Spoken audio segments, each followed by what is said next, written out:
आप उसी प्रकार से हम सबके हृदय में वास कर जाइए, जैसे सूर्योदय के बाद में उनकी किरणों का प्रकाश पूरे लोक को प्रभावित करता है। आग लग जाने से जैसे उस अग्नि के प्रभाव से चारों तरफ दावानल लग जाता है, तो विश्वमयात्मजाद विश्व तो भयाद दृशभते वयम रक्षितामुः। हे नारायण, विषय वासना से आसक्त हुआ यह मानव जीवन, विषय से ही वासना के कारण ही यह मानव शरीर प्राप्त हुआ है। सतोगुण, रजोगुण और तमोगुण की वृत्तियों पर जब ध्यान जाता है तो वासना ही वस्तुतः पिता है, वासना ही वस्तुतः पुत्र है। वासना के कारण ही यह सारा संसार भोगमय दिखता है। और वासनात् विनिवृत्ति ही, वेदांत में कहते हैं कि वासना से अगर विनिवृत्ति चाहिए तो केवल एक ही शरण है, ध्यायतो विषयाः, शांति पूर्वक केवल भगवान का ही अनन्यास, गीता में बहुत स्पष्ट किया गया है, अनन्यास चिंतयन्तो माम ये जनाः पर्युपासते तेषां नित्य अभियुक्तानां योगक्षेमं वहाम्यहम्। भगवान श्री कृष्णचंद्र कहते हैं कि हे अर्जुन, अनन्याः, अनन्य भाव से जो प्राणी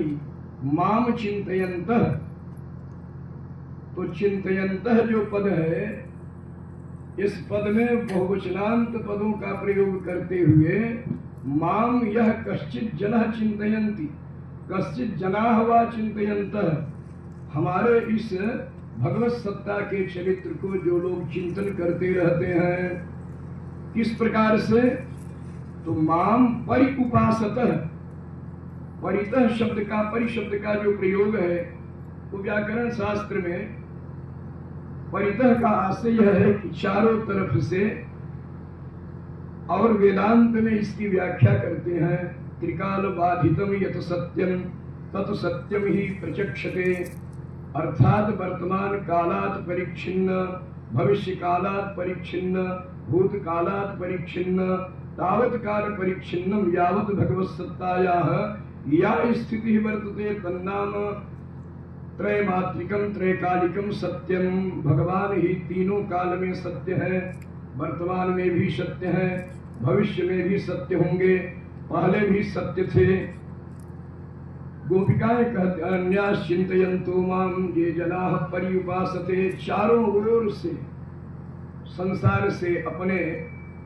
मन को मोड़ करके और केवल अपने आत्मगत भाव को अपनी जीवात्मा में ही आत्मनि एव आत्मना तुष्ट, अपने उस जीव तत्व में अपने आप के अंदर घुस करके देखे। बाह्य इंद्रियां जो 10 हैं, कर्मेंद्रिय, ज्ञानेंद्रिय, ये बाहर के विषयों को ग्रहण करती हैं। मन यह भी बहुत चंचल है,